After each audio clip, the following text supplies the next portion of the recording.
Mais Tolobi Boye, Tolandi, discours à chef de l'État. Discours à chef de l'État, ils ont chapelé de bonnes intentions. Discours on a ici Toyo Kango Awa. Toyo pas Bamboka Wapaya Moussou Setsika Kindak. Souci d'ambition, c'est la concrétisation. C'est ça qui pose problème. L'IDPS, les chefs de l'État, Union Sacrée, et pour mettre à toujours bandé, bandé, babanda.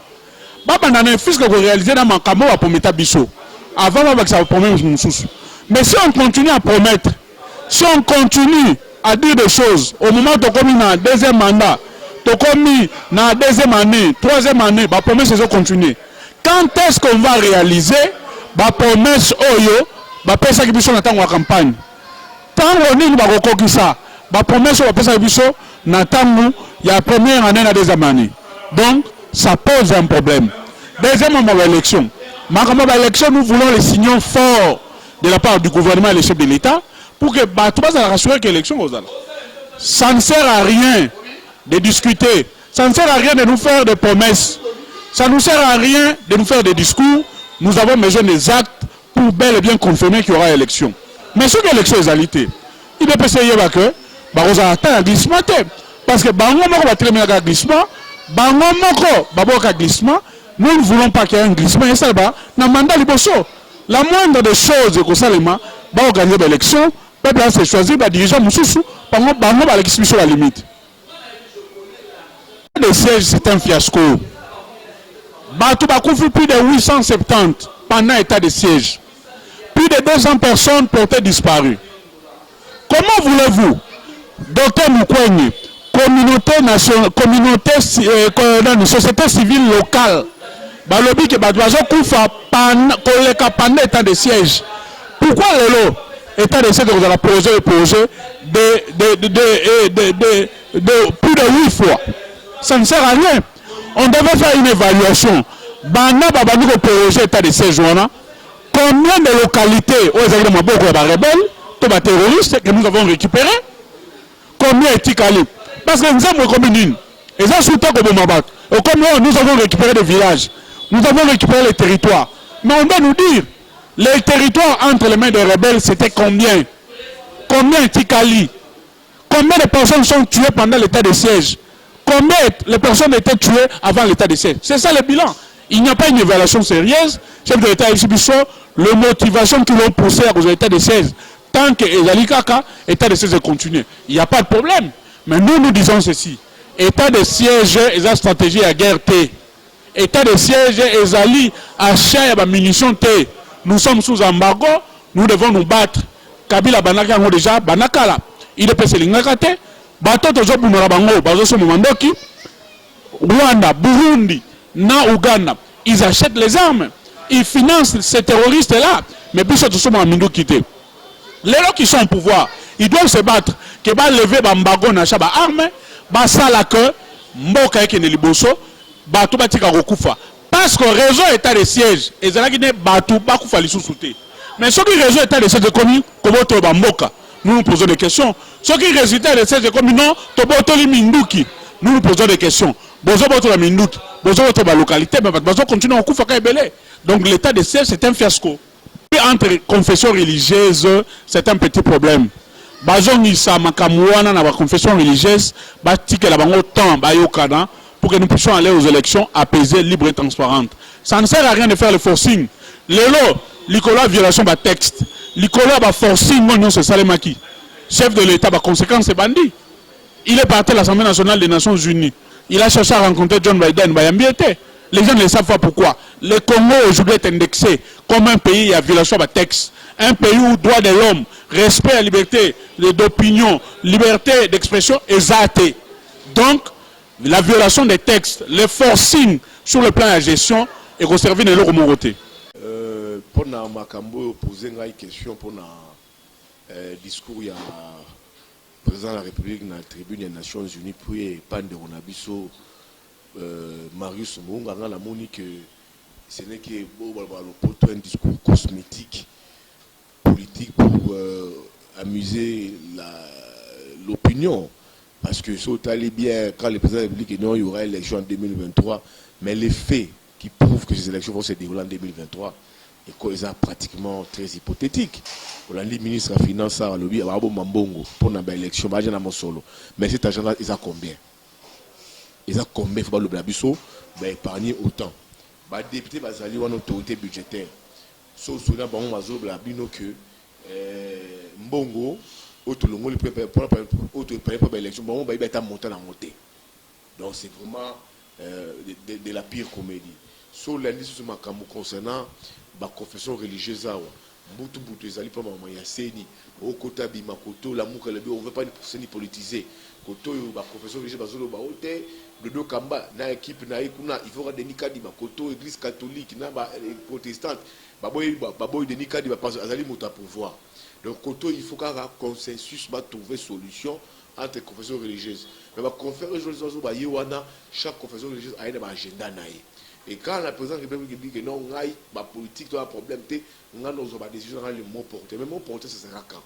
Le mot porté, c'est donné et maintenant. Il ne faut pas battre dans la période où il y a pourrissement, et puis au moment où il y a un dialogue pour un glissement. Dialogue, oui, pour des réformes consensuelles. Pour la postérité. Dialogue, oui. Pour attendre la réforme tomber dans le CENI.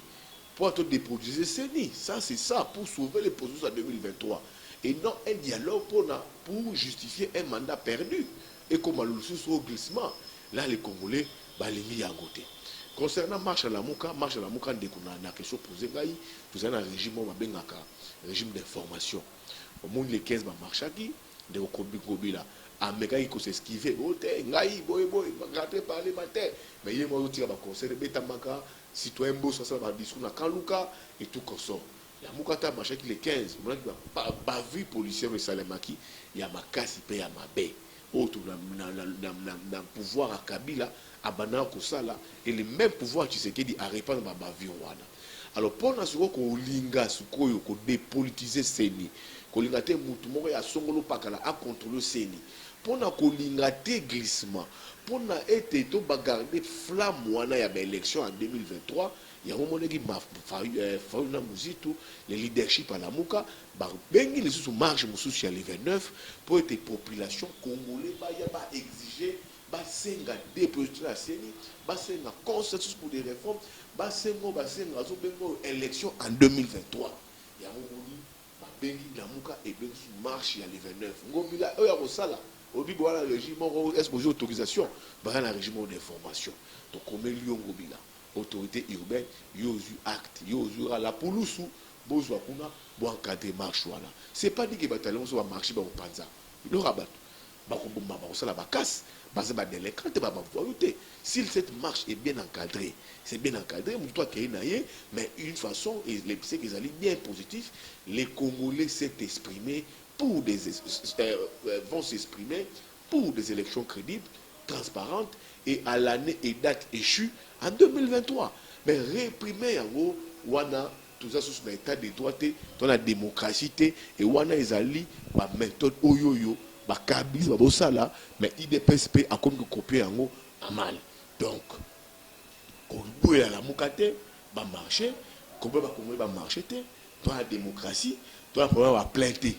Parce que la marche est reconnue la Constitution, elle est constitutionnelle. Même si il y a 5 Congolais, à ta fois, ça veut dire qu'il y a un musique mokolo wana, bah l'homme place pour ça la marche. Si place pour ça marche wana, l'essentiel que deux Congolais ont marché pour un but lucratif où il faut sauver la nation. Mutuna nayo, je pense que dans Lio. État d'urgence, c'est le état de siège, et le mot est changé. Il y a un monde qui toujours tous les jours. Bazo kufaka toujours tina beli na nord Kivu bazo bomaka toujours na etu bazo bomaka toujours il y a des députés basenga qui évaluation il y a état de siège donc nous on a 8e je crois 7e prorogation pourquoi tu regardes prorogation pour na été solution et bah on sait l'évaluation la président de la République a lobby érotique jusqu'à ce que les bits ou motivent qui a et vous aura levé jusqu'à ce que la motivation et conduire un état de siège et pour lever en haut, il faut avancer. Mais il n'y a pas un ordre constitutionnel, un article au niveau de la constitutionnelle et puis si le président de la République pouvoir à maintenir aussi longtemps possible pendant longtemps, de manière pérenne, l'état de siège. Non, ce n'est pas de la Constitution. Ce n'est pas constitutionnel. Et quand il faut tout tirer en bongo, mais quand on laisse l'état de siège, on tue des gens. Commerce, accord commercial, ils ont signé. Est-ce que transaction sur ça les marques? C'est pas ça. Un état de siège, c'est comme si c'est un peu une guerre déclarée. Mais ça c'est pas un état de siège. D'où il faut une évaluation. État de siège, et ils ont même plutôt que si tout le monde dit ça n'apporte rien, renforcer les militaires, renforcer notre FRDC et qui va neutraliser les militaires des autres et qui va l'ongoler infiltration dans le niveau armé. Donc il y a une réponse dans mituna na yo pour c'est-à-dire les vrais problèmes du Congo sont connus, c'est question de volonté politique. Les vrais problèmes du Congo sont peu connus. Papa congolais, maman français, et tout le maman Congo, on ne peut pas. Ils ont un beau calabango. Ils ont un papa na yo aboti libanda. Bobo est vraiment papa nabino. Asama papa nabino. Bobo a été. Donc Congo ils ont battu surtout. Ceux qui moutouye morandimi demain après demain, la choix de saleté. Ils ont moko. Mais tout le monde a moto. Bobio abotama di mixi. Papa français, maman congolais, aux congolais d'été. Il faut, les problèmes du Congo sont connus, c'est question de volonté politique. Nous, loi Noël Chanyo Zaki Bouzoba, na moni pe mon Congo mo loi tingi pour Loulou, balati loi mo Bouzoba, alors à porter yango une loi séparatiste, démocraticiste et qui va créer un conflit dans la société à cause de la loi Bouzoba bongo. Donc pour moi cette loi là, ça même pas, ça ne mérite même pas un débat là-dessus. Et Zali Bouzoba tilelo au bureau ils ont travaillé au matin, pris à sujet qui t'a cacaté, la reine qui vous dit madame n'a rien à vous dire, on monte à Namtoa Thompson, deux années vous ont la comédie et tout, on Namtoa Thompson, ceux qui 500 francs, on va Nakatia Pondo, Nakatia Matembele, Nakatia Légumes, Nakatia Ndunda, on va aller comédie pour distraire et embrayer l'opinion. Il faut changer de paradigme pour aujourd'hui rabaisser le prix de la surgelée.